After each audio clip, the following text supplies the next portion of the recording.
Assalamualaikum warahmatullahi wabarakatuh. Dalam kesempatan kali ini kami kelompok 11 yang terdiri dari Ahmad Baidowi, Ica Fariha, Aulia Febrianti, dan Anisari akan menyampaikan materi tentang nikah beda agama menurut Islam dalam mata kuliah Fikih Keluarga yang diampu oleh Bapak Haji Ismail MSI. Video ini disusun untuk memenuhi tugas terstruktur mata kuliah Fikih Keluarga. Selamat menonton. Baik, di sini saya akan menjelaskan poin pertama yaitu mengenai pengertian nikah. Kata nikah sering disamaartikan dengan kawin dalam istilah masyarakat umum di Indonesia. Meskipun dalam literatur Kamus Bahasa Indonesia, kedua istilah tersebut memiliki makna tersendiri, akan tetapi tetap pada tujuan yang sama. Penggunaan istilah perkawinan atau pernikahan dalam kajian literatur ilmu fikih merupakan kata dari bahasa Arab yang dibentuk dari kata nikah dan zawaj.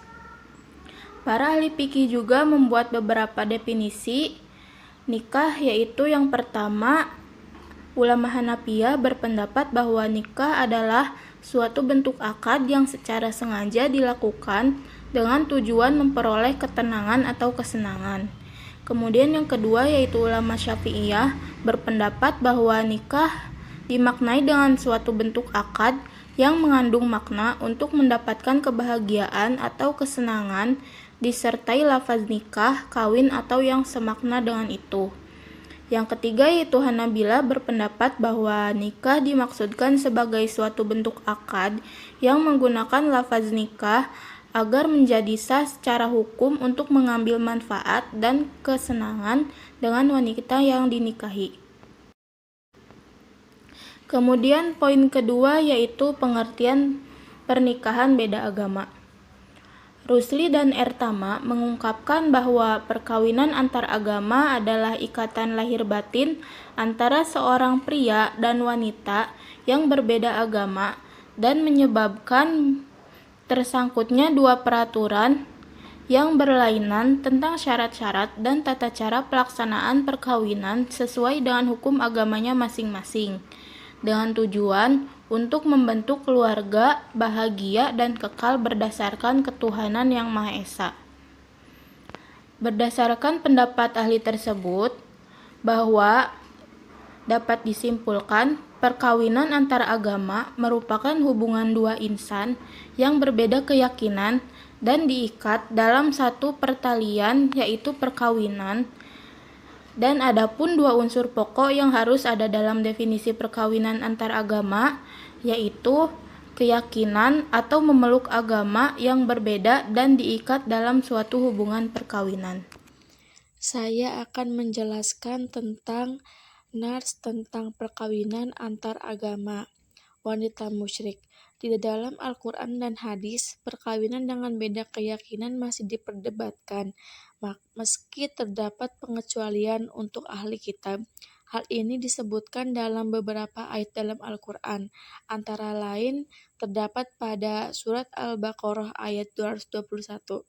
Ayat tersebut menjelaskan bahwa orang musyrik dan kafir tidak boleh dinikahi oleh orang muslim. Demikian pula ahli kitab pada zaman sekarang, karena dianggap melenceng dari ayat tersebut. Pada zaman dahulu, mereka sudah mengetahui bahwa Nabi Isa sebagai anak Allah untuk orang Nasrani, dan Uzair sebagai anak Allah untuk orang Yahudi. Artinya, mereka sudah kafir, maka ahli kitab tidak diperkenankan menikahi wanita mukmin.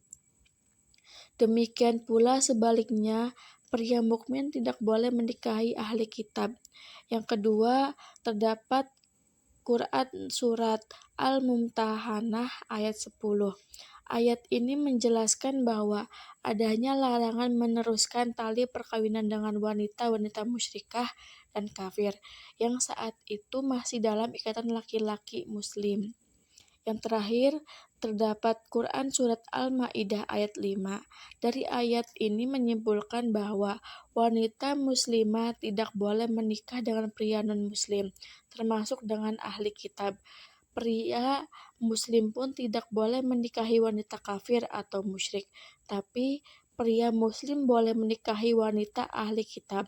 Ahli kitab adalah penganut agama Yahudi dan Nasrani atau Kristen. Selanjutnya, saya akan menjelaskan tentang pernikahan beda agama di masa Nabi Muhammad SAW.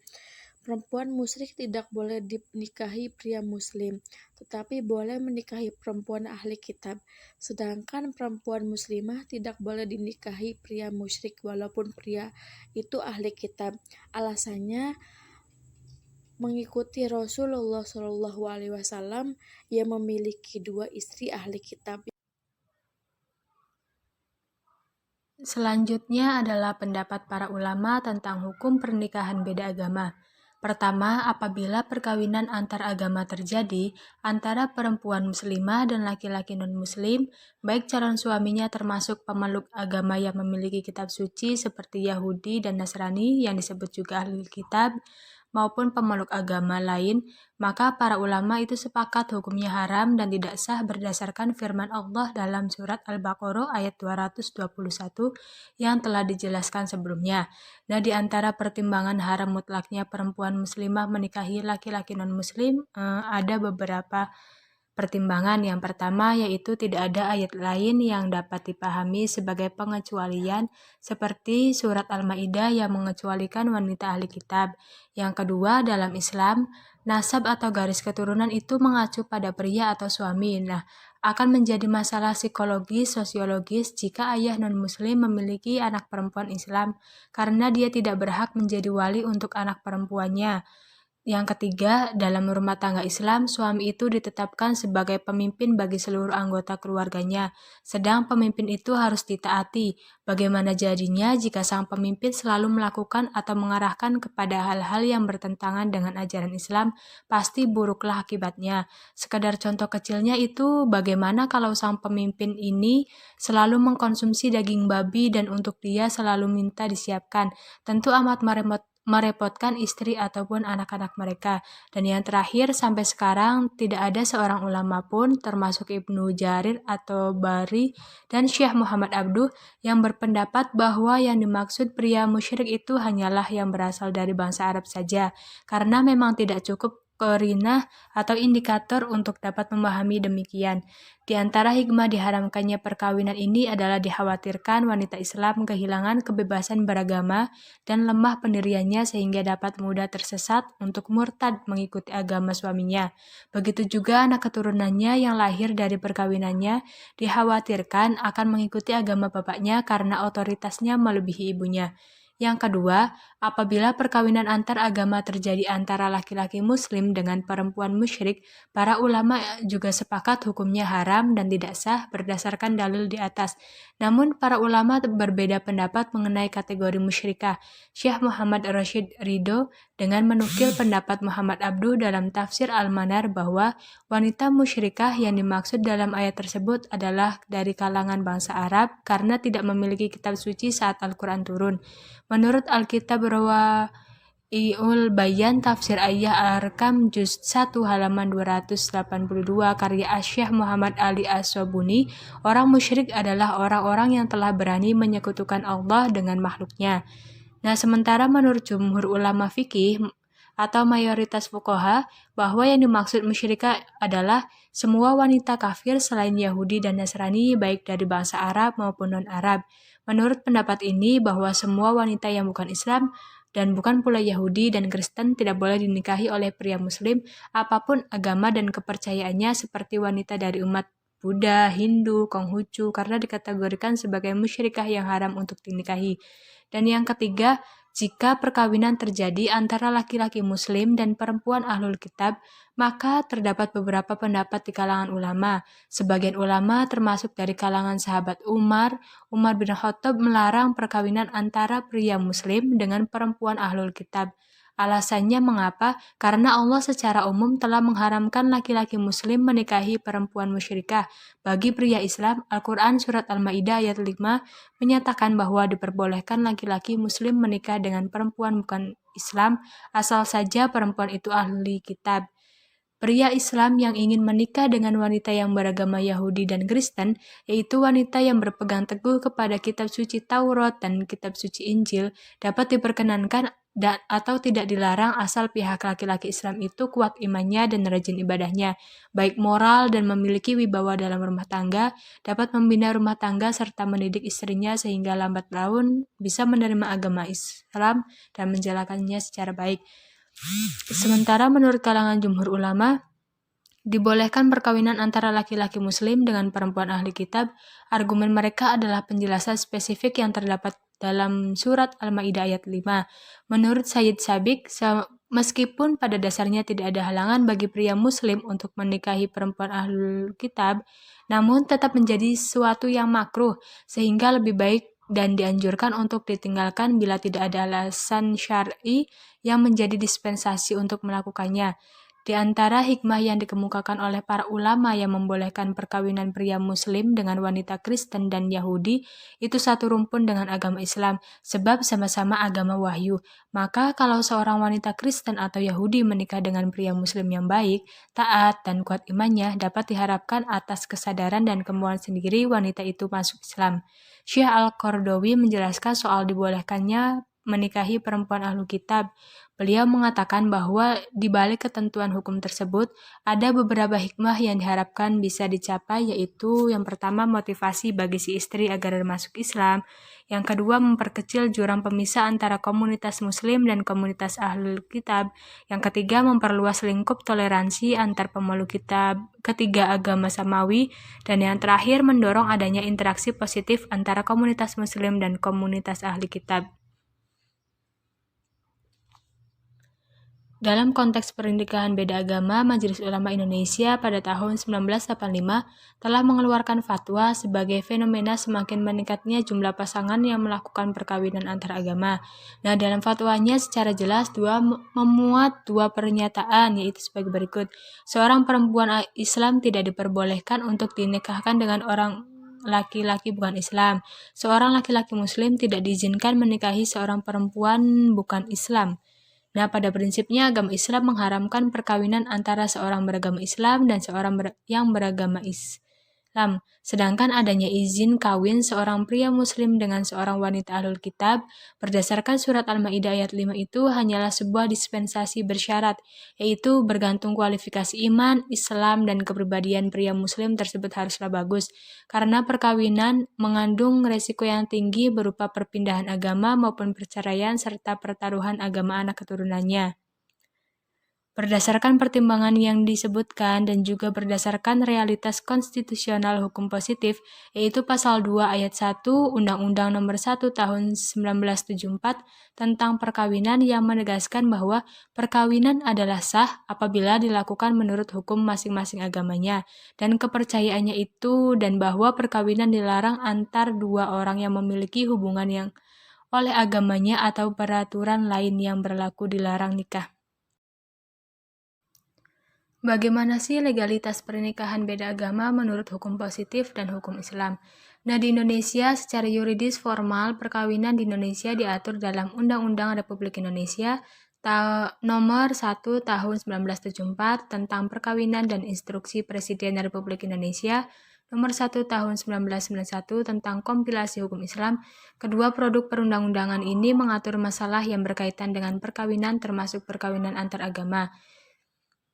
Pada Undang-Undang Republik Indonesia Nomor 1 Tahun 1974 tentang Perkawinan Pasal 2 Ayat 1 disebutkan, perkawinan adalah sah apabila dilakukan menurut hukum masing-masing agamanya dan kepercayaannya itu.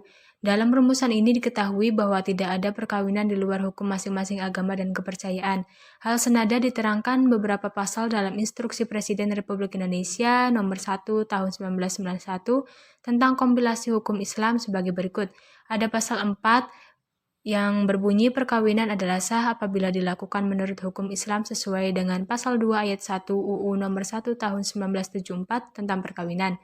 Ada juga pasal 40 yang berbunyi dilarang melangsungkan perkawinan antar seorang pria dengan seorang wanita karena keadaan tertentu, yaitu karena wanita yang bersangkutan masih terikat satu perkawinan dengan pria lain, seorang wanita yang masih berada dalam masa iddah dengan pria lain, dan yang terakhir seorang wanita yang tidak beragama Islam. Selanjutnya ada pasal 44 yang berbunyi seorang wanita Islam dilarang melangsungkan perkawinan dengan seorang pria yang tidak beragama Islam. Pasal 61 yang berbunyi tidak sekufu tidak dapat dijadikan alasan untuk mencegah perkawinan kecuali tidak sekufu karena perbedaan agama atau ikhtilaf al-din. Dengan demikian, menurut penjelasan pasal-pasal yang sudah disebutkan di atas, bahwa setiap perkawinan yang dilaksanakan dalam wilayah hukum Indonesia harus dilaksanakan dalam satu jalur agama. Tidak boleh dilangsungkan perkawinan masing-masing agama, dan jika terjadi, maka hal tersebut merupakan pelanggaran terhadap konstitusi. Legalitas pernikahan beda agama pada lembaga pencatatan perkawinan. Di Indonesia terdapat 2 lembaga yang mencatat perkawinan, yakni Kantor Urusan Agama, yaitu KUA, terhadap masyarakat yang beragama Islam, dan Kantor Catatan Sipil, yaitu KCS, terhadap masyarakat yang beragama non-Islam. Perkawinan didefinisikan sebagai ikatan lahir batin antara seorang pria dan seorang wanita sebagai suami istri dengan tujuan membentuk keluarga atau rumah tangga yang bahagia dan dikenal berdasarkan ketuhanan yang Maha Esa. Namun, bagaimana dengan perkawinan beda agama? Perkawinan beda agama bukanlah perkawinan campuran dalam pengertian hukum nasional karena perkawinan campuran menurut UU Perkawinan disebut sebagai perkawinan yang terjadi antara WNI dan WNA, bukan beda agama. Nah, masyarakat yang pluralistik seperti di Indonesia sangat mungkin terjadi perkawinan antara 2 orang pemeluk agama yang berlainan. Ada 2 cara dalam menyikapi legalitas perkawinan beda agama ini. Pertama, salah satu pihak dapat melakukan perpindahan agama. Namun, ini dapat berarti penyelundupan hukum karena yang terjadi adalah hanya menyiasati secara hukum ketentuan dalam UU nomor 1 tahun 1974 tentang perkawinan. Namun, setelah perkawinan berlangsung, masing-masing pihak kembali memeluk agamanya masing-masing. Cara ini sangat tidak disarankan.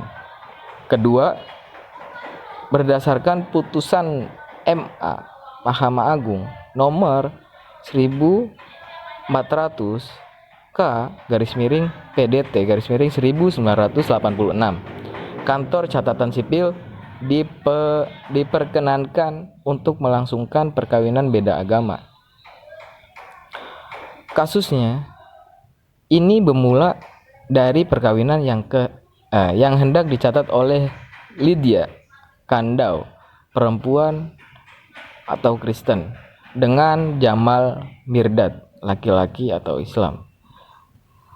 Dalam putusan Mahkamah Agung menyatakan bahwa dengan pengajuan pencatatan perkawinan di KCS Jamal Mirdad, maka telah tidak menghiraukan peraturan agama Islam tentang perkawinan, dan karenanya harus dianggap bahwa ia menginginkan agar perkawinannya tidak dilangsungkan menurut agama Islam. Dengan demikian, dari semula pasangan yang berbeda agama tidak perlu melakukan penyelundupan hukum dengan mengganti agama untuk sementara, namun bisa melangsungkan perkawinan tanpa berpindah agama.